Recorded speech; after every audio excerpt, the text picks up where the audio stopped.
Salve, galera, beleza? Que bom que você tá aqui em mais um podcast. Tô muito feliz, cara, muito empolgado com esse projeto. O resultado tá sendo incrível e eu estou aqui com nada mais nada menos que Pastor Domingos, o cara. E aí, pai, como é que você tá?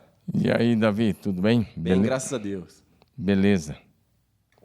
Pai, seguinte. Só uma coisa, você tá feliz com São Paulo na Libertadores? Tô muito feliz com o meu São Paulo na Libertadores e hoje, no dia que a gente tá produzindo esse episódio, tem jogo. Quem sabe a gente não sai com a vitória, na verdade? O jogo é difícil hoje, lá na Argentina. Mas olha só, vamos ao que interessa, pai. Vamos. Por que o Pablo tá fazendo tanto gol com o meu São Paulo? Essa resposta eu não sei. Tô zoando. Vamos lá. Pai, seguinte, cara. Primeiro, pai, pede pro pessoal se inscrever no canal aí, pessoal dar like. Eu quero encorajar você a se inscrever no nosso canal, participar, compartilhar esse vídeo, porque todas as semanas nós estamos colocando um vídeo novo com o objetivo de abençoar você, sua vida, seus amigos. Então, vai aí, para um pouquinho, compartilha com alguém, porque Deus tem uma palavra para cada um de nós. O pessoal gostou muito do episódio das perguntas, pai. Então a gente vai fazer um parte 2 aí em breve, beleza? A galera ficou muito feliz com o resultado. Eu acho que toda semana podemos ter perguntas e respostas também na última parte. Fechado. Por mim tá tranquilo. Vamos Olha lá. só. É o seguinte, pai. O assunto de hoje é um assunto que levanta alguns questionamentos, que algumas pessoas perguntam a respeito e às vezes elas não conseguem encontrar um caminho legal e aplicável para suas vidas, tá? E aí, esse assunto, ele é Gálatas, capítulo... Gálatas, ó, eu viajando... Não, mas deixa, não corta essa parte. Você corta isso aí. Não corta não, pode deixar que foi engraçado. Efésios, capítulo 4, os 5 ministérios, mano. Eu confundi aqui, eu ia falar Gálatas 5:22, que são os frutos do Espírito. Mas olha só, Efésios, capítulo 4. Agora sim, os 5 ministérios. Eu vou ler o texto, e aí a gente já introduz para a galera aí que não está tão íntima com essa ideia. Ele, ou seja, Paulo está falando sobre Jesus, designou alguns para apóstolos, outros para profetas, outros para evangelistas, outros para pastores e mestres. Eles são responsáveis por preparar o povo santo para realizar sua obra e edificar o corpo de Cristo, até que todos alcancemos a unidade que a fé, o conhecimento do Filho de Deus produzem e amadureçamos, chegando à completa medida da estatura de Cristo. Bom, os 5 ministérios, qual é a aplicação que isso aqui tem para a igreja, pai? Qual é a aplicação que isso tem para a nossa vida? Como que a gente compreende esse texto? Como isso aqui funciona? Esse texto está em Efésios 4, de 11 a 15. O texto que ele leu foi dos versículos 11 até o 15 de Efésios, capítulo 4. E Paulo fala da estrutura aí espiritual da igreja. E, claro, fala de algumas funções de liderança da igreja, começando pela função apostólica. Os apóstolos não é como se pensa hoje, não é nessa roupagem que está aí hoje, nessa amostra que está aí hoje. Os apóstolos eram os 12 primeiros apóstolos. O Brasil tem milhares de apóstolos por aí. São muitos milhares, mas que não tem nada a ver com aqueles lá da Bíblia, né? Eu gosto de falar, até ironizando, dizendo que na Nova Jerusalém, né, os apóstolos eram uma função de destaque, um nome de destaque, e esses que estão com esse estilo talvez não vão chegar nem lá, mas tudo bem. Pois é, na Nova Jerusalém só tem 12 tronos, né? Não tem mais que isso. Então, eles vão estar sobre 12, o nome deles vão estar sobre 12 fundamentos, ok. Mas os apóstolos eram aqueles que foram continuadores da missão que Jesus Cristo começou e que foi confiada a eles. E apóstolos eram aqueles que iam de cidade em cidade, e abrindo igrejas, levantavam pastores, líderes sobre as igrejas e depois supervisionavam esse trabalho. Foi basicamente isso que o apóstolo Paulo fez em todo o seu ministério. Ele ia, desbravava, abria o trabalho. Teve 2 casos que ele demorou mais na cidade. Éfeso, ele ficou 3 anos. Tá. E a cidade de Corinto, ele ficou 1 ano e meio, mais ou menos. Você já está entrando específico aqui em cada um dos ministérios, então, né? Primeiro falando sobre o apostólico. Então, o ministério apostólico do Novo Testamento é esse cara que ia e abria as igrejas, depois supervisionava e ia passando, mantendo o povo na fé, né?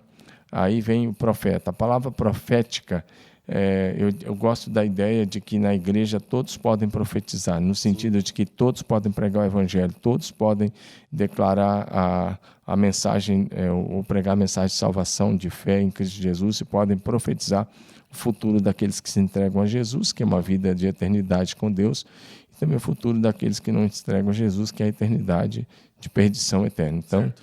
Na igreja, de acordo com o ensino de Paulo aos Coríntios, capítulo 14, todo o capítulo 14 de 1 Coríntios, vai falar sobre a questão da importância do dom da profecia, a ponto de Paulo dizer: eu quero que vocês todos falem línguas, mas muito mais que vocês profetizem, porque quem fala em língua edifica a si mesmo, e quem profetiza edifica aos homens, às pessoas. Sim. Depois vem o ministério de evangelista. O evangelista é aquele cara que ele quer um negócio, tem um dom muito especial de ganhar almas para Jesus, mas acredito também que na igreja todos têm a função de evangelizar, de ganhar vidas para Jesus, né? Todos podem exercer o ministério de evangelismo. Todos podem evangelizar. O ministério de evangelismo não é para uma pessoa específica, apesar que o dom do evangelista ele é real, e o evangelista é aquela pessoa que o tempo todo está tentando ganhar pessoas novas. Certo. Né? O mestre é aquele que ensina. Uhum. Aí nós temos as pessoas que têm o dom de mestre, que é aquele que tem o dom de ensinar aqui. Eu gosto de pensar que os mestres, né, os grandes teólogos, mestres são aqueles que pesquisam, que fazem a pesquisa teológica profunda, que escreve os compêndios teológicos, escreve os comentários. A galera da academia, né? Então, o pessoal que fica na mesa, no escritório, pesquisando a letra da Bíblia, mas aí só a letra, sem o Espírito, ela mata. Mas eles fazem um trabalho relevante para com a igreja. E os pastores? Porque eles pregam e a gente usa os mestres pesquisam, escrevem, e a gente usa o fruto da pesquisa deles e faz bem Sim. para os pregadores. Então, cada um tem uma função muito especial. A função pastoral é a mais conhecida, né? E os pastores não estão aí para apacentar a si mesmos, mas para apacentar o rebanho de Jesus com amor, cuidado, com firmeza, com dedicação, não com ganância, nem como dominadores, diz Pedro, mas espontaneamente e de boa vontade. Bom, beleza. Você deu um panorama da hora sobre todos os ministérios. Isso é massa. Mas agora, então, vamos entrar aqui um de cada vez. Sim. E aplicar isso na vida do crente. Fica à vontade. E depois eu quero fazer uma pergunta para você. A primeira pergunta, então, logo de cara. O apóstolo. Beleza. A gente já começou aqui fazendo uma brincadeira, mas é uma brincadeira com aquele fundo de verdade. Porque o apóstolo, nos moldes do Novo Testamento, não existe mais. Afinal de contas, ninguém mais está escrevendo Bíblia, por exemplo, e a gente não exerce a mesma autoridade que eles exerceram, apesar de fluir no mesmo espírito que eles fluíram. A questão é, qual é a função do ministério apostólico para os nossos dias hoje? O que seria esse ministério apostólico em 2021?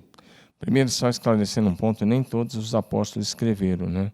Se você pega dos 12, você vai ter talvez 4 que escreveram. Você vai ter o Mateus, você vai ter o João, o Pedro. Você vai ter o Pedro que escreveram. O Tiago. E você vai ter o Tiago, que na verdade ele era o irmão do Senhor, se torna um apóstolo depois, não é um dos 12, né? E você vai ter o Paulo, que ele é apóstolo, mas ele me diz que é como um que veio fora de tempo, Sim. depois dos outros, né? Mas que trabalhou mais do que os outros. A função apostólica dos dias do Novo Testamento é totalmente diferente. As marcas, quer estudar isso, dá uma olhada em 2 Coríntios, né? Você vai ver que Paulo escreve ali, tanto no capítulo 2 quanto lá no capítulo 4, ele vai dar as marcas do apostolado dele, e eu acho que ninguém nem hoje gostaria de ter todas aquelas marcas do apostolado de Paulo, que são muito sérias e muito difíceis, quando ele fala de fome, de nudez, de escassez, de perseguição, de tribulações, de aflições, de dificuldade, de chibatadas, de prisões. Ele fala de tantas coisas que hoje não acontecem, né? Principalmente nos países livres.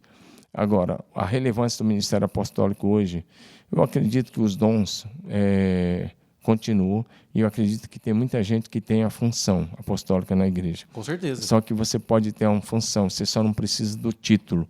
Eu acredito que os que realmente são apóstolos hoje na igreja de Jesus, eles estão aí na função e muitas vezes passam discretos, mas eles não precisam do título para agir nessa função. Mas qual seria essa função do apóstolo? Eu acredito que tem muita gente hoje, né, nessa função de apóstolo na igreja brasileira e mundial. Tem bastante gente nessa função, sem os títulos. Eu estou fazendo exatamente o contrário. Tem muita gente que quer o título pelo título para chegar e se impor sobre as pessoas, e a autoridade espiritual a gente não impõe, a gente anda com Deus em santidade e deixa que as pessoas vejam. Quando um cara chega e diz, eu sou apóstolo, eu sou mais importante que você, ele está indo de encontro ao Novo Testamento, porque os apóstolos, de acordo com o ensino de Paulo, estavam em último lugar. Com certeza. E não em primeiro lugar. E eles tinham a mentalidade de servir antes de serem servidos. Então, hoje a maioria dos apóstolos é assim, eu sou apóstolo, me sirva. Não é desse tipo de gente que eu estou falando.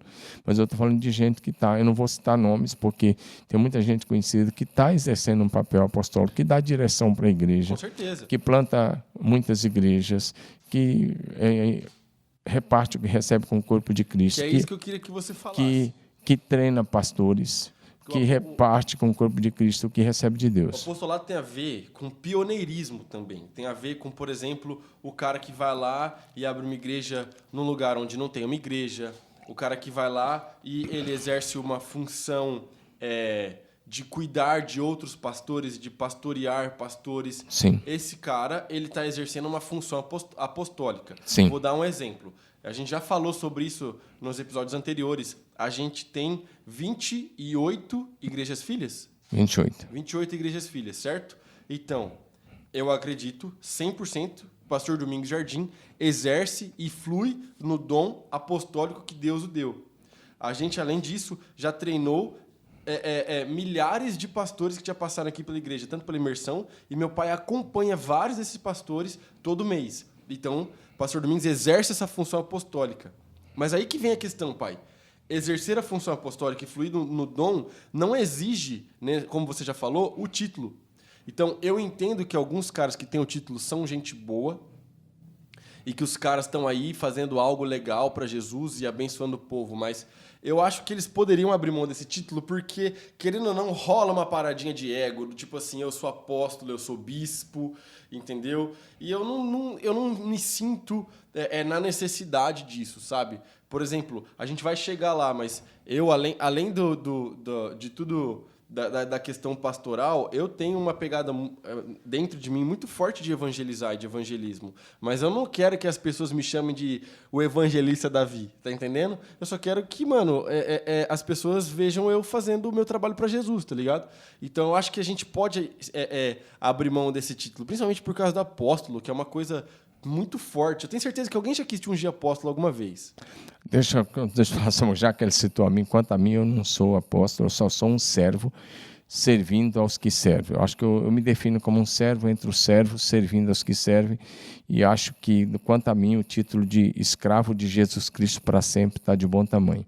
Eu não preciso de nenhum título e não quero nenhum título, repudio, para mim, todos esses títulos. Eu respeito todos aqueles que são apóstolos hoje, que têm esse título, respeito, é o mais profundo respeito, admiro alguns, mas respeito a todos e admiro alguns, deixando isso bem claro, mas não concordo com esses títulos, ainda mais com umas coisas que são feitas aí, com anel de apóstolo, cinto de apóstolo, roupa de apóstolo, grife de apóstolo. Essas coisas aí não tem nada a ver com a Bíblia, esses são títulos que os homens foram criando.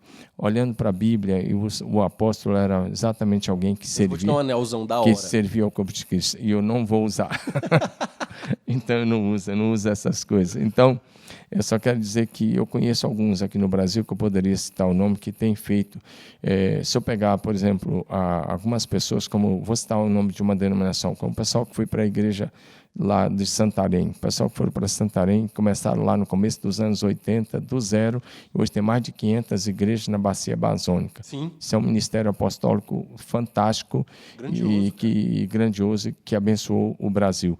E assim nós temos outras pessoas, muitos outros que fluem nessa linha, e eu tenho mais profundo respeito por essas pessoas que vão talvez para lugares que a gente nem imagina e que estão lá fazendo toda a diferença e que vão de lugar em lugar, consolidam o trabalho, formam uma liderança, levanta a liderança local e já vai para outro lugar.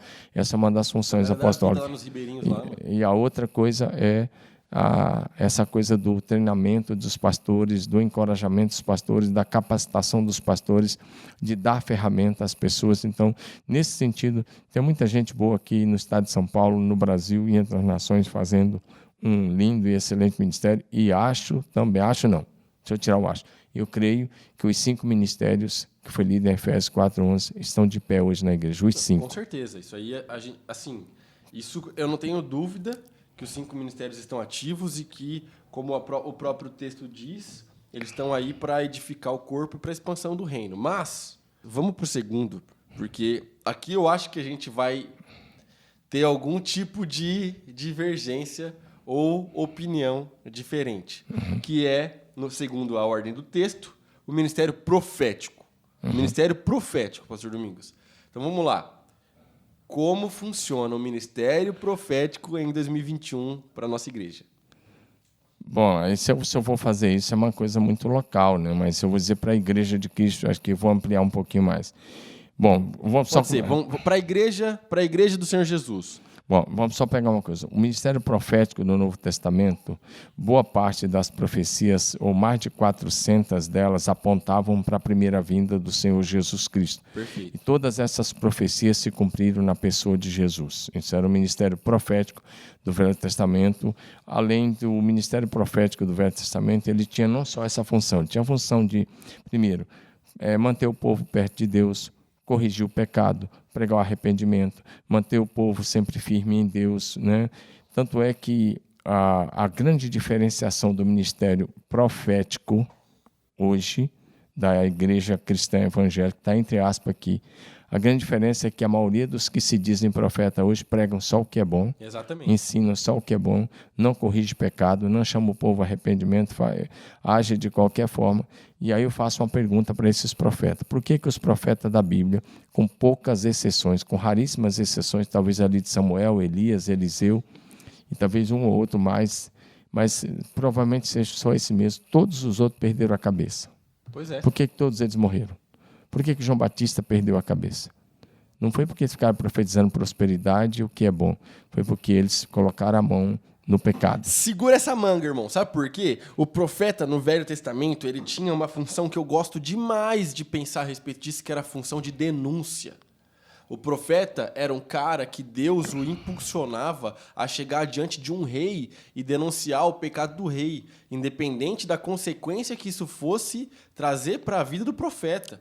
Então, hoje, a galera bate no peito e fala: eu sou o profeta bola de fogo, vim aqui para trazer uma mensagem, só que essa mensagem normalmente é extremamente conveniente, sabe? Então eu já fico uns 2 pés atrás com essa galera, pai. Agora eu vou tocar num assunto, que voltando para o que eu creio. Então, os profetas do Velho Testamento, eles denunciavam o pecado das autoridades, não só do rei, mas dos juízes, dos sacerdotes, dos pastores, dos falsos profetas, do povo e do rei.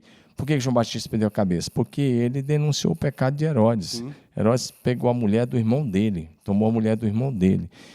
Chamava-se Herodias, que tinha sido mulher de Filipe, o irmão dele. João Batista chegou para ele e disse: entrega essa mulher porque ela tem marido, você está em pecado. O João Batista corrigiu ele várias vezes, acabou sendo preso, depois acabou perdendo a cabeça. Sim. E foi assim que eles morreram. Mas os profetas também escreviam e apontavam para a segunda vinda de Jesus e eram muito usados em períodos de guerra e em todos os períodos, e supriram também as necessidades do povo. Sim. Quando você vai ver Elias e Eliseu fluindo muito nisso, né? E até ressuscitaram pessoas. Mas no Novo Testamento você já vê esse ministério profético, já não tem a mesma dimensão do Velho Testamento. Ele é um pouco menor, você vai ver os apóstolos fluindo. O mesmo apóstolo Pedro, que é um apóstolo e tem uma função apostólica de abrir igreja, consolidar a igreja, pastorear a igreja, cuidar, você vai ver ele profetizando. Sim. Quer ver uma das profecias? Estude 2 Pedro capítulo 2, estude 2 Pedro capítulo 3, você vai ver profecias fantásticas. A revelação que João recebeu. Por exemplo, se você estudar 2 Pedro 3, ele vai falar que o céu e a terra que agora existem estão reservados para o fogo no dia do juízo. Ele vai falar algumas coisas que os céus passarão com grandes estrondos, os elementos ardentes se dissolverão. Ele está falando de uma palavra profética tremenda. Se você pega o Paulo, ele profetizou tantas coisas, ele era apóstolo, e o Paulo reunia praticamente os 5 ministérios nele, tinha os 5 dons praticamente. Sim. Ele era apóstolo, ele era profeta, ele era mestre, tanto é que ele escreveu como mestre, ele era evangelista de mão cheia, onde ele chegava ele ganhava vida, e era pastor. Paulo reunia aí os 5 dons nele, tranquilo. Sim. Pedro reunia boa parte deles e o João também. E se você pega o Paulo, tem tantas profecias. Uma delas é nos últimos dias, 2 Timóteo 3, os últimos dias serão tempos difíceis. Ele profetizou esse tempo que estamos vivendo. Os homens serão amantes de si mesmos, serão arrogantes, avarentos, né? E ele vai falando tantas coisas, desobedientes aos pais, ingratos, caluniadores, difamadores. Parece que ele estava falando dessa imprensa que cria uma narrativa todo dia de tantas coisas aí, uma imprensa aí bem esquerdopata, com essa forma. Mas não é o assunto aqui. Mas agora, deixa eu falar uma outra. Fazer um episódio sobre Depois política, a gente fala sobre isso. que a gente também tem umas ideias diferentes a respeito de política. O João recebeu a maior revelação de todos os tempos.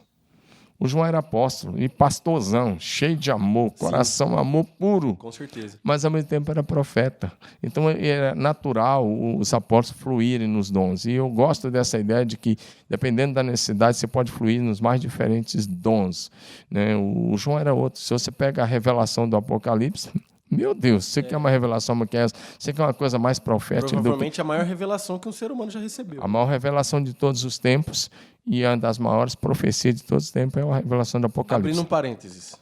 Maior revelação de todos os tempos.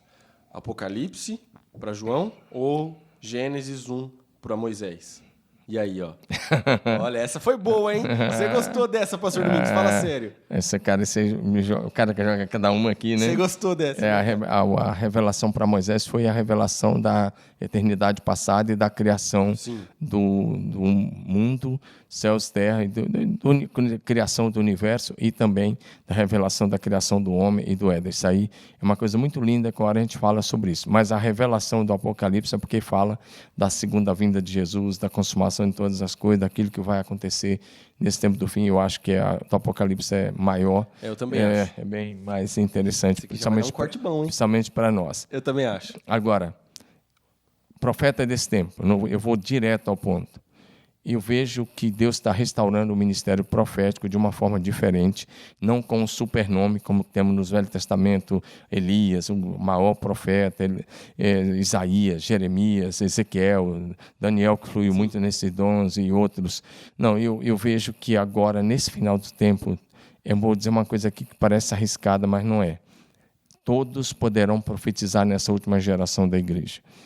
Deixa eu dizer uma coisa muito séria, e é profético que eu vou falar agora. Já que é para falar isso, vou profetizar aqui agora, mas biblicamente. Eis que te digo. Não. É o que está escrito em Joel, capítulo 2, de 28 em diante. Nos últimos dias, diz o Senhor Deus, derramarei do meu espírito sobre toda a carne. Vossos filhos profetizarão. Sim. Vossos jovens terão visões, vossos velhos sonharão, e até sobre os servos e as servas naquele dia derramarei do meu espírito e eles profetizarão. Sim. Então, esse texto começou a se cumprir em Atos 2, no dia de Pentecoste.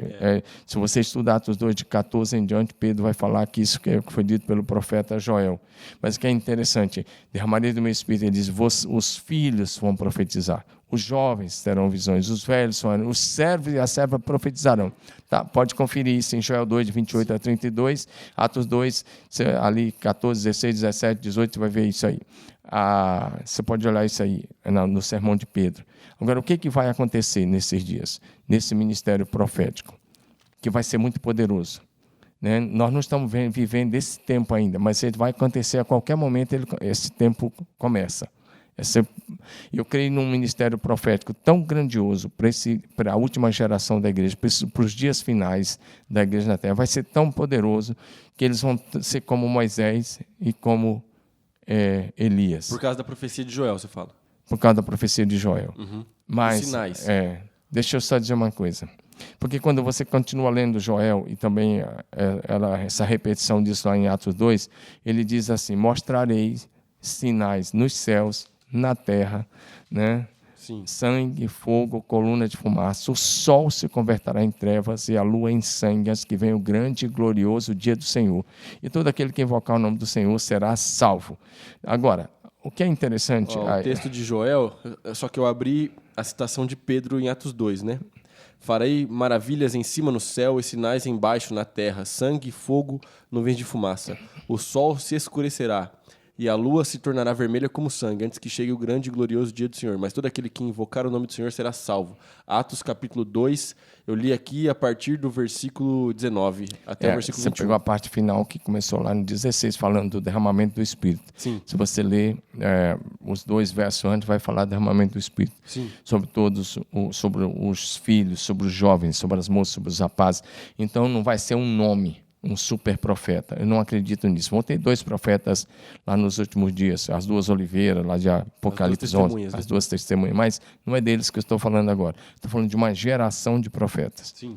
E como eu disse, a gente leu Joel 2 por muito tempo e a gente entendeu errado esse texto. Sim. A gente entendeu errado esse texto porque a gente começa a achar que Deus, de uma forma soberana, vai fazer o sol escurecer, vai fazer a lua ficar de cor de sangue, vai fazer esses sinais. Não vai ser assim. Na verdade, esse texto está falando sobre Deus usar o seu povo no fim dos tempos, né? Antes da vinda de Jesus. Vamos exemplificar primeiro a base. A gente tem uma base.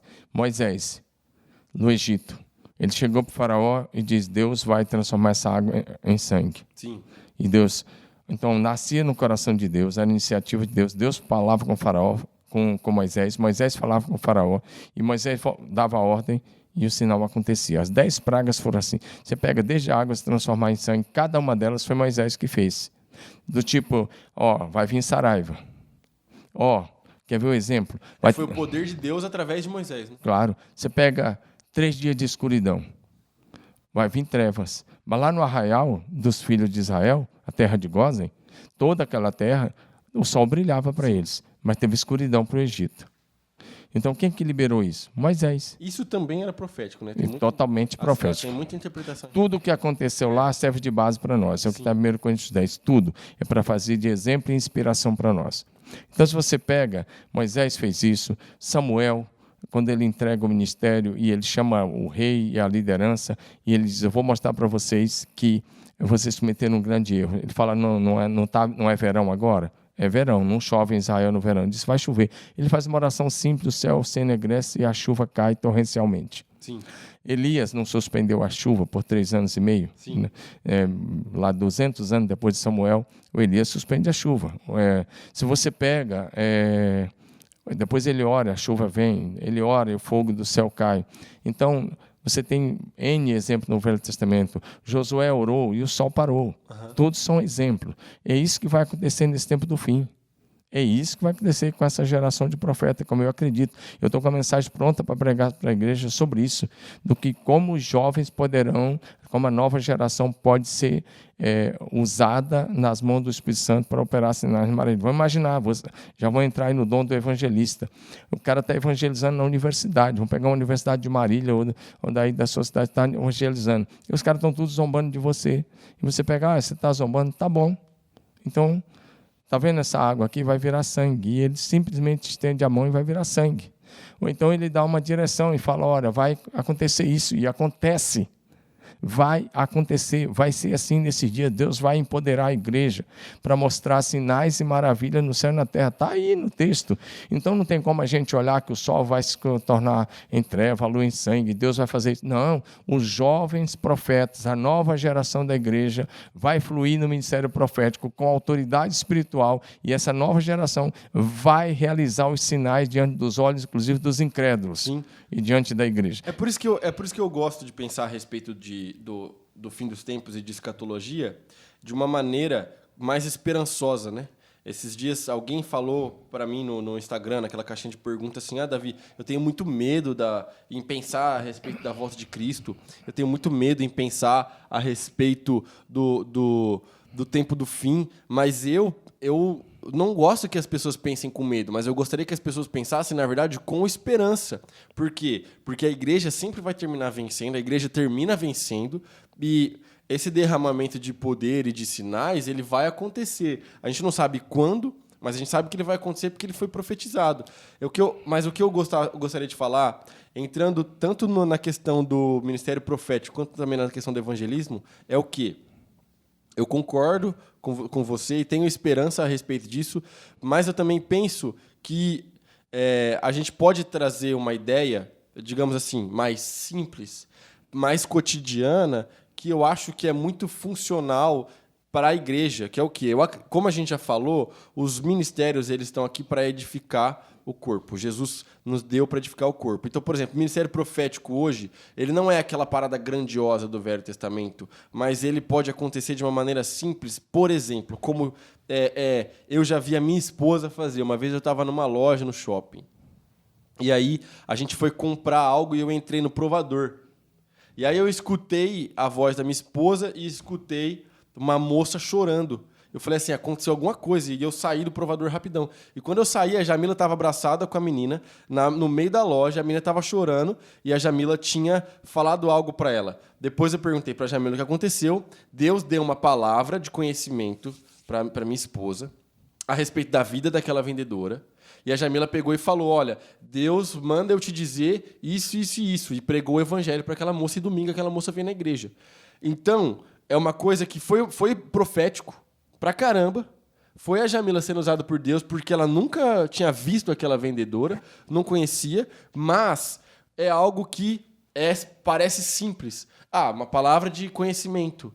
Mas Deus usou a minha esposa para renovar a fé do coração daquela menina que estava desviada. Foi essa palavra que a Jamila recebeu de Deus e algumas outras coisas. Enfim, e eu acredito demais nisso. Então, por exemplo, uma geração de profetas. Eu acredito que essa geração de profetas ela está aí já, na real. Sim. E que ela está espalhada pela igreja. Sim. E que essa galera flui tanto em coisas grandiosas, como pode acontecer, mas também em coisas simples. Sim. Como, por exemplo, assim, cara, eu vou orar pela sua esposa e ela vai ser curada agora. Sabe? Agora, nisso que você falou, tem uma coisa. Aí eu acho que até a profecia está entrando aí, mas é uma coisa mais simples. Eu vejo nisso daí muito mais um dom de discernir os espíritos, o dom de discernimento, com a palavra de conhecimento e, às vezes, até com a visão aberta do que está acontecendo. Sim. Então, você recebe o discernimento sobre aquela pessoa, você recebe a palavra de conhecimento para aquela pessoa e, às vezes, recebe a visão aberta. Uhum. Isso é muito usado hoje. Isso aí está acontecendo a todo instante.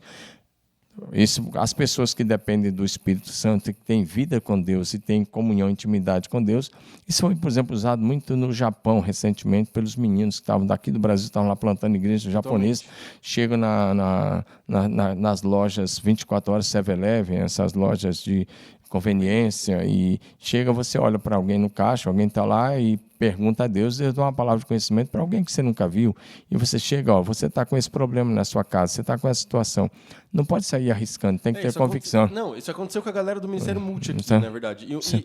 E muito usado aqui. Eu nunca nem dei treinamento a respeito dessas paradas assim, porque tem uma galera que tenta dar treinamento a respeito desses negócios de Ministério Profético. Eu acho que a gente tem que fundamentar a galera na palavra e o dom vem de Deus. Sim. A gente pode ensinar a pessoa a como exercer o dom, mas eu não posso ensinar a pessoa como obter o dom, porque é só o Deus que dá. Mas, assim, a gente estava fazendo evangelismo na feira antes da pandemia.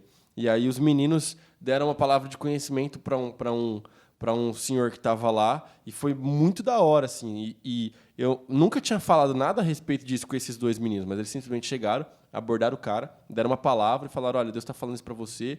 E o cara começou a chorar no meio da feira, e foi muito interessante. Totalmente possível, está de pé. Então, isso é para todos os filhos de Deus. E é isso que eu acho interessante, é pensar, primeiro, que isso é para todos os filhos de Deus, então não é pecado, pelo contrário, você pode buscar os dons e você pode pedir para o Senhor Deus para que você possa fluir nos dons. Essa é a primeira coisa. A segunda coisa é compreender que Deus dá para você o dom que Ele quer te dar, porque é a forma como Ele quer que você sirva a igreja, porque Deus sabe o que é melhor. Então, e o dom não é para a pessoa, o dom é para a edificação do corpo. Exatamente, não é para você virar super-herói, para você virar um superstar. O dom é para você edificar o corpo de Jesus. E eu acredito demais nisso, sabe? Então, quando a gente desmistifica um pouco essa ideia do ministério profético, eu acho que hoje é isso que traz ferramentas para que a igreja possa continuar avançando de uma forma muito saudável.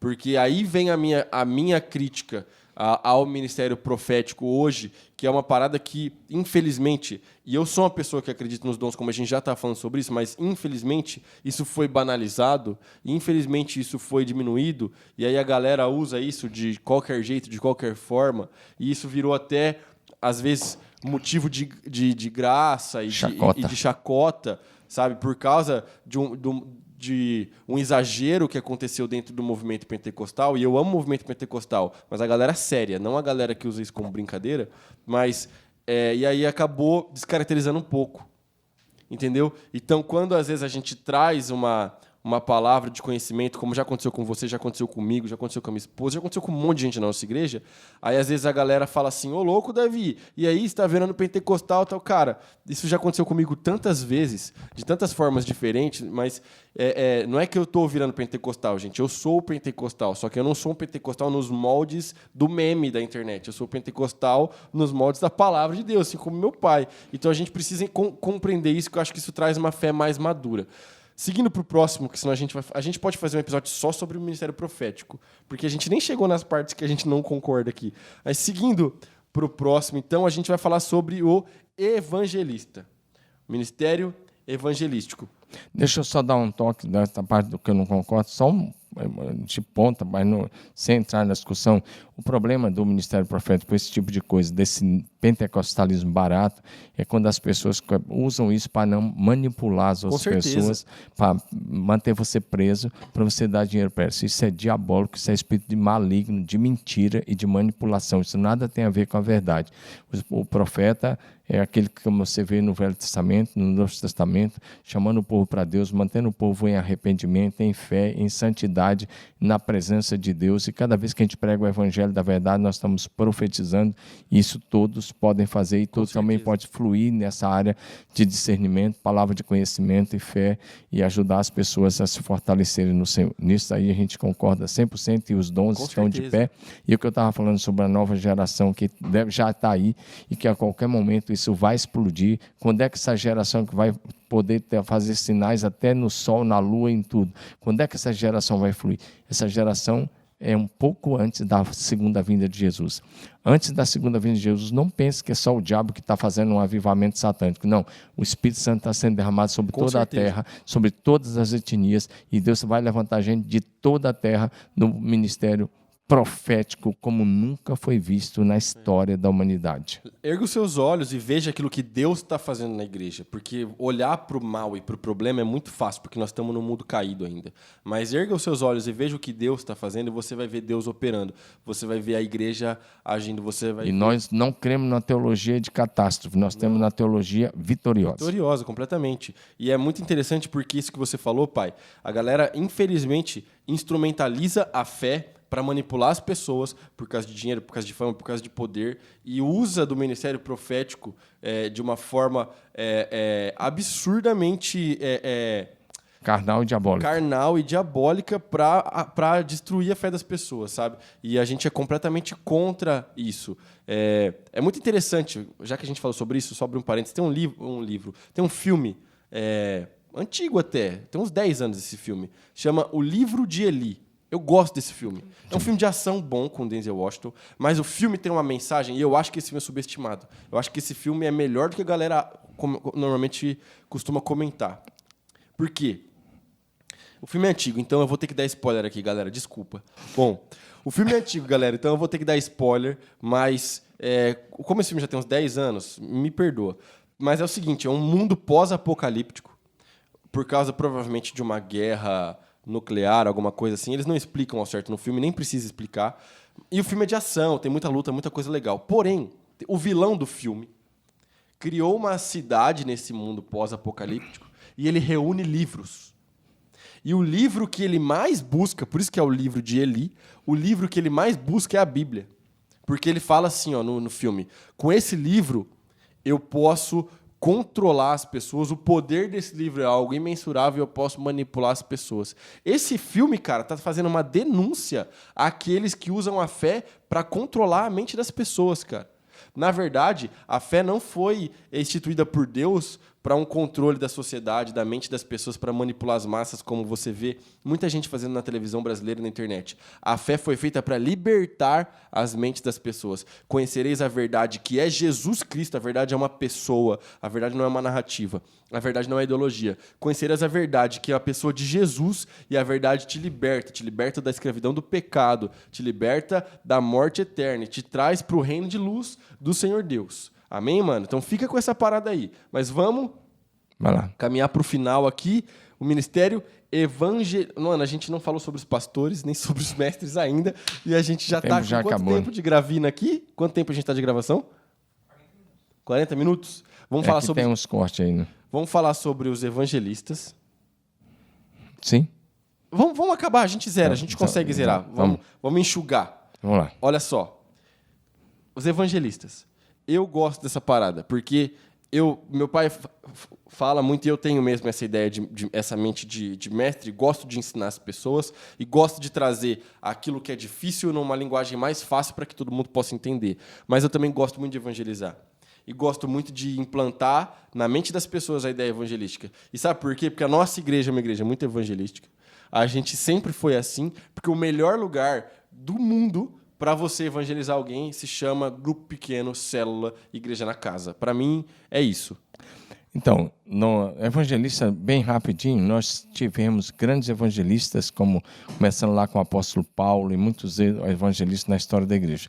Os mais recentes, nós tivemos Billy Graham, que foi o maior evangelista do século XX, e comecinho do século XXI, ele morreu tem uns 2, 3 anos. Acho que 2 anos, aos 99 anos, quase 100. Ele foi um tremendo evangelista, pregou em cerca de 200 países.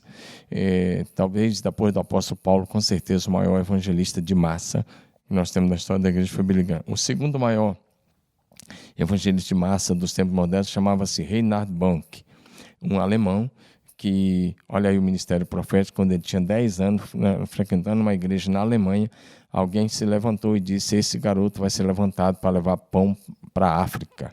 Olha que legal. E ele cresceu com essa palavra profética e ele realmente se tornou um grande evangelista da África. Ele dirigiu um ministério chamado Cristo para as Nações, tem uma sede nos Estados Unidos, tem escritório no Brasil, em Curitiba, Rio de Janeiro, outros lugares aí. E um ministério que hoje é dirigido pelo Daniel Kolenda, do substituto dele. Foi um grande evangelista, ele chegou a pregar para milhões e milhões de pessoas, aqueles ajuntamentos que às vezes tinha 2 milhões de pessoas, 3, talvez até 4 milhões. Billy Graham também pregou para multidões assim, 4 milhões na Coreia do Sul, no antigo aeroporto, e outros lugares. Aí o Billy Graham pregou muito também, porque foi mais de 60 anos de ministério. Agora, isso aí estavam falando dos grandes evangelistas, mas o evangelismo da igreja tem que ser o dia a dia de cada membro. Relacional. E hoje, antigamente, você fazia conferência, chamava as pessoas para vir, para se converter na igreja. Isso acabou. Antigamente também as pessoas compravam um carro, botavam 2 alto-falantes Delta em cima e saía falando na rua. Quem que vai fazer isso? Os caras vão chamar de louco. Isso passou também.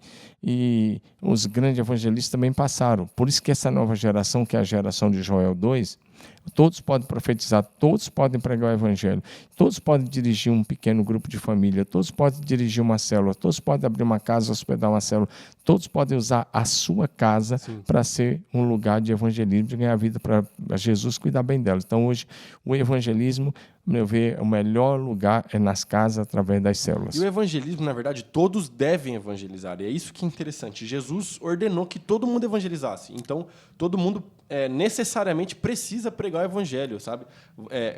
Esse ministério aqui, claro, a gente falou sobre os grandes evangelistas, só que hoje o evangelismo, como meu pai falou, ele é relacional. Então, ele é aí no seu trabalho. Ele é aí na sua faculdade, ele é aí na sua família, na sua casa, no seu almoço de domingo. Você está ali e você fala sobre Jesus, sobre aquilo que Jesus fez na sua vida, sobre o amor de Deus. Todo mundo deve evangelizar. Você nem precisa saber pregar, você só precisa contar a sua história. Quem era você antes de Cristo, seu encontro com Cristo, o que mudou de Cristo para cá. Todo mundo pode dar um testemunho desse. Todo mundo pode. Então, cada discípulo precisa ser um evangelista. Totalmente, totalmente. Eu amo falar sobre evangelismo. A gente pode fazer um também só sobre evangelismo, porque eu gosto bastante disso. Mas, resumindo, evangeliza aí, seus amigos. Eu tenho certeza. Quantos aqui que estão assistindo esse podcast, comenta aqui embaixo. Quantos de vocês se converteram através de um evangelismo de rua? Comenta aqui embaixo. E quantos de vocês se converteram através do testemunho de alguém que você conhece, do seu amigo do trabalho, do seu líder de célula, de alguém da sua família? Eu tenho certeza que o número é muito maior de alguém que você tem um nível de relacionamento do que no impacto evangelismo de rua. E eu amo fazer evangelismo de rua, só que hoje, para mim, o significado de evangelismo de rua é muito maior do tipo marcar a presença da igreja na cidade do que o fruto. Mas sempre foi assim. Os frutos de rua são muito pouco, mas os de relacionamento pequeno grupo são os maiores. Agora, a igreja de Jerusalém, quando ele começou, eles eram conhecidos como os do caminho. Sim. Porque por onde eles iam pregando a Jesus Cristo. Todo mundo pregava, todo mundo ensinava, todo mundo fazia pequenos grupos. A igreja funcionava na grande celebração no domingo, mas nos pequenos grupos nas casas durante a semana. Sim. Todos os dias no templo e de casa em casa. Atos 5:42. Não cessavam de ensinar e de pregar que Jesus é o Cristo. A gente falou sobre isso num episódio anterior, eu gosto bastante, até porque eu acho que a gente deveria ser mais conhecido como os do caminho, porque eu acho isso muito bonito, muito poético. O mestre, pastor Domingos, aqui eu acredito que nós dois gostamos bastante dessa parte. O mestre é o que ensina, né, gente? O mestre é o que... O professor. É o professor, mas... Então pode falar você primeiro. Não, mas não o professor no sentido molde professor que a gente está acostumado, sim, mas sim. é aquele que ele traz a ideia da palavra de Deus, te ensina e ama essa parte de traduzir a letra, traduzir aquilo que está escrito aqui para você, para que você possa compreender. É aquele que expõe a escritura com sabedoria e com fidelidade. E eu gosto demais disso. E de uns tempos para cá, por causa que o ambiente de seminário, a maioria de vocês que assiste, graças a Deus, não tem tanto contato com esse ambiente de seminário, porque infelizmente o ambiente de seminário às vezes virou um ambiente tóxico. Mas essa ideia do mestre acabou ficando tipo assim, o cara é mestre, então o cara é frio na fé, então o cara ele não ora tanto, ele lê muita Bíblia, mas procurando conhecimento e não procurando alimentar o espírito, mas não era assim com o mestre no molde bíblico. Meu pai mesmo falou sobre o Paulo. Vamos lá, começando com o mestre dos mestres, Jesus. Então, Jesus foi mestre. Totalmente. 100% mestre, 100% profeta, 100% apóstolo, 100% pastor. Ele é o supremo pastor, o supremo apóstolo e assim vai. E Jesus sempre ensinou como mestre. E mostrou isso várias vezes. Se você estuda o Sermão da Montanha, por exemplo, você vai ver Jesus fluindo como mestre, como nunca. Ele diz assim, está escrito lá, olho por olho, dente por dente. Eu, porém, vos digo, ame o seu inimigo. Dá outra face, para quem bater na face, dá outra face. Ele vai explicar totalmente diferente. Ele pega a lei e, como mestre, ele vai dar uma nova dimensão no Novo Testamento. Sim. E aí se engana, né, até quem... não é assunto hoje, quem acha que é uma graça barata, porque no Novo Testamento Jesus aumentou o padrão daquilo que era o padrão do Velho Testamento. Por exemplo, no Velho Testamento estava lá, não adulterarás, é um dos mandamentos, não adulterarás, né? Aí Jesus vem e diz, no Sermão da Montanha, se alguém olhar para uma mulher com intenção impura e desejá-la, no seu coração já adulterou, já é adulto, tem que pedir perdão. Tem que pedir, clamar pela misericórdia e perdão por adultério, só porque olhou e desejou. Saiu do ato consumado e trouxe para a mente. Então, lá no Velho Testamento você tinha que consumar o ato. Aqui você olhou, planejou, desejou, idealizou, floreou a mente, já é adulto. Não matarás. Se você odiar alguém a ponto de desejar a morte, já é um homicídio. Então, o padrão é aumentado no Novo Testamento. Então, Jesus fluiu como mestre o tempo todo, ensinando, pregando, enfim. Então, e Jesus não era frio. Jesus era o homem mais avivado que pisou na terra. Você vai concordar comigo que foi Jesus. Com certeza. E foi o maior mestre. Eu gosto também de pensar em Jesus como mestre, principalmente pelo fato de que você pode fazer claramente a distinção de Jesus falando com seus apóstolos, Jesus falando com o povo e Jesus falando com os religiosos da época. Principalmente quando Jesus já tinha ensinado alguma coisa. Aí você está falando da didática de Jesus. Exatamente, da didática. Porque daí quando Jesus está falando com os seus apóstolos e ele já tinha ensinado alguma coisa, ele fala, poxa, pessoal, até quando? Na verdade, que pequena fé é essa? Quando Jesus está falando com o povo, ele fala através de parábolas para o povo compreender o que ele estava querendo dizer. Quando Jesus fala com os mestres, que eram a galera inteligente, que conhecia a lei, eles eram inteligentes. E não praticava. conheciam a lei, mas não praticavam, ele chama os caras raça de víbora, bando de cobra. Por quê? Sepulcro caiado. Sepulcro caiado. Por quê? Porque vocês conhecem a verdade. Vocês sabem que a palavra, Jesus falando, né? A palavra é sobre mim e mesmo assim vocês não reconhecem quem eu sou. Então, é por isso que eu amo olhar para Jesus como mestre. Olhando Jesus como mestre, é essa dinâmica aí mesmo, e também a didática dele é, se ele está falando com religiosos, ele chegava a chibata. Ele chegava duro. Agora, se ele está falando, por exemplo, com o agricultor, ele fala, o agricultor saiu a semear. Uma semente de cabelo do caminho, as aves comeu, outra entre os espinhos, cresceu, foi sufocado, outra caiu em terreno pedregoso, nasceu, mas não cresceu porque não dava raiz, outra caiu em boa terra. Se ele está falando com o pastor, ele fala, eu sou o bom pastor. O pastor da ovelha entendia 100%, falando com os pastores, eu sou o bom pastor dá a sua vida pelas ovelhas. Em todo Israel, todo mundo ia conhecer. Se ele está falando com criança, ele desce no nível das crianças e diz, se alguém quer entrar no reino do céu, tem que ser como essa criança. Se ele está falando com publicano, ele fala uma linguagem que o publicano entendia. Se ele está falando com a prostituta, ela entendia e se arrependia, mudava de vida. E assim, ele tinha uma linguagem para cada grupo social, étnico. Ele sabia como falar, porque ele agia como mestre. Agora, se ele estivesse falando com religiosos, a coisa era diferente. É aí que ele chamava de raça de cobras venenosas, sepulcro caiado, vocês comam os mosquitos e engolem os camelos. Jesus, o mestre por excelência. Quem escreveu um livro bom sobre Jesus, mestre dos mestres, foi aí o psiquiatra Augusto Cury.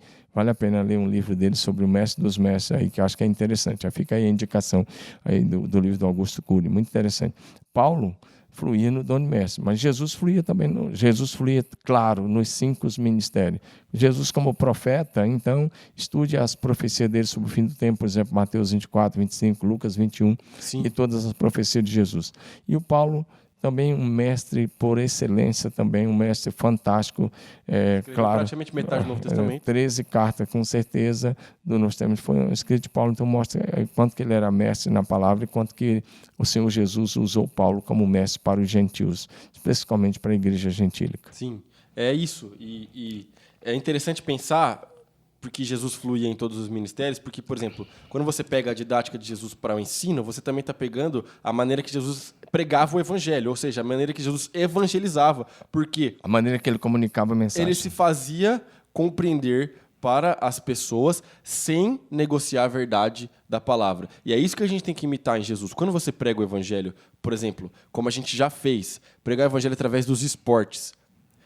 Então a gente vai lá no campo de futebol, marca um jogo com a galera, é uma linguagem. Quando meu pai é convidado para ir na Câmara dos Vereadores para fazer uma pregação, é outra linguagem, completamente diferente, mas a mensagem é a mesma. O problema é quando o cara tem que contextualizar a mensagem e negocia princípios da mensagem de Jesus Cristo para que ela se torne mais aceitável para o povo. Isso está errado. Agora, modificar a forma como a mensagem é entregue, isso é 100% bíblico. E, por fim... Isso é descer no nível de cada um ou subir no nível de cada um. Ou subir no nível de cada um. É o que Paulo diz, fiz de tudo para... Se ele está com judeu é uma linguagem, com gentil é outra linguagem. E ele está dizendo que até que fez de louco para ganhar os loucos e sábio para ganhar os sábios. Ou seja, você faz, se deixa entender e se faz entender propositadamente para cada grupo que você estiver falando. E por fim, mas não menos importante, o ministério pastoral. O ministério pastoral se tornou o mais popular, né, do cristianismo, né? Cada pastor, cada líder de um rebanho, né? Jesus falou sobre esse ministério também. Por exemplo, Jesus ressuscitado, ele chega para Pedro e quando qualquer um talvez apedrejaria Pedro, dispensava ele, descartava. Jesus chegou para ele e falou: "Você me ama?" Sim. Amo. Pastorei as minhas ovelhas. Totalmente. Então, uma das direções que Deus deu ao apóstolo Pedro era pastorear. E o apóstolo Pedro assumiu isso, que lá em 1 Pedro 5, de 1 em diante, ele fala sobre isso, pastoreai o rebanho de Deus, pastoreai. Paulo vai falar sobre isso também, pastorear o rebanho de Deus. O pastoreio é algo muito especial, que é cuidar, envolve cuidar dos saudáveis, para que eles continuem saudáveis, levantar os abatidos, levantar os caídos, né? Consolar os abatidos, né?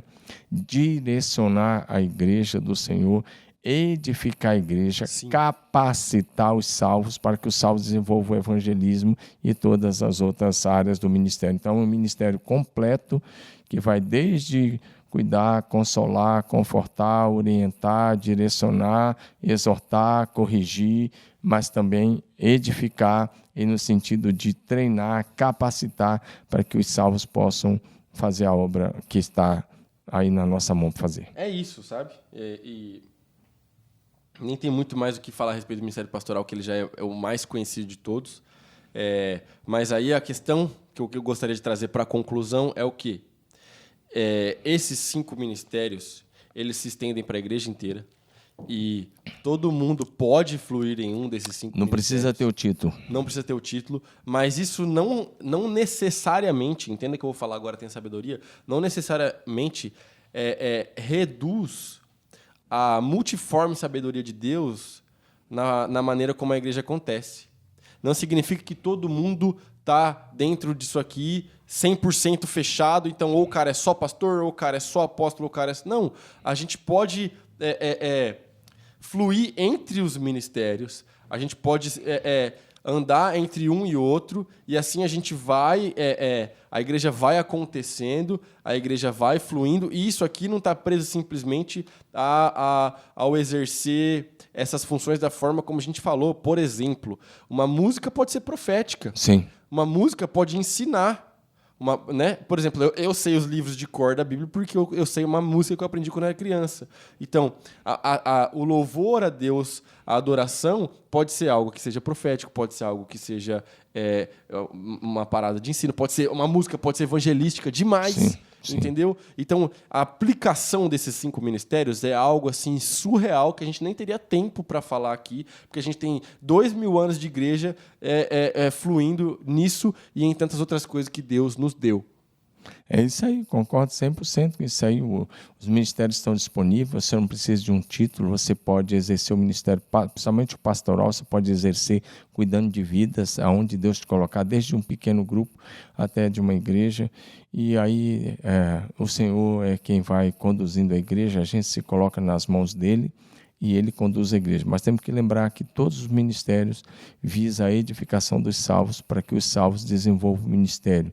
Então essa é a função dos dons e cada igreja precisa ter bem visível, bem claro esses 5 ministérios acontecendo na vida da igreja diariamente. Se não tiver isso, fica meio manco, fica meio trôpego e nós precisamos desse ministério em atividade e não apenas de título, nós precisamos desse ministério acontecendo na vida e na dinâmica da igreja. Totalmente, é isso. E eu gosto de um termo para a gente concluir, porque a gente já está dentro do nosso tempo, mas eu gosto de um termo que chama... É um termo gringo que a galera gosta de usar, que é full-time minister, que é ministro o tempo todo, ministro em tempo integral. Todo cristão é um ministro em tempo integral. Então, onde você estiver, flua nos dons, flua nos ministérios, exerça aquilo que Deus quer que você exerça, prega o evangelho e brilhe a luz de Jesus. Então, eu vou dar a visão da nossa igreja, já que ele usou um termo ali em inglês, ele é internacional, eu vou dar um aqui, cada casa uma igreja, cada membro um ministro de Cristo Jesus. É isso aí, tamo junto, que Deus te abençoe demais, que a sua casa possa ser uma igreja assim, e que você possa, aí na sua casa, pregar o evangelho, que você possa ser um ministro o tempo todo. Compartilha esse podcast, seja no Spotify, seja no YouTube, com seus amigos, com sua família, com todo mundo. Tamo junto e que Deus te abençoe. Mande a sua pergunta para nós que a gente vai responder no próximo podcast. Deus abençoe você, um grande abraço e até o próximo. Valeu, Deus abençoe.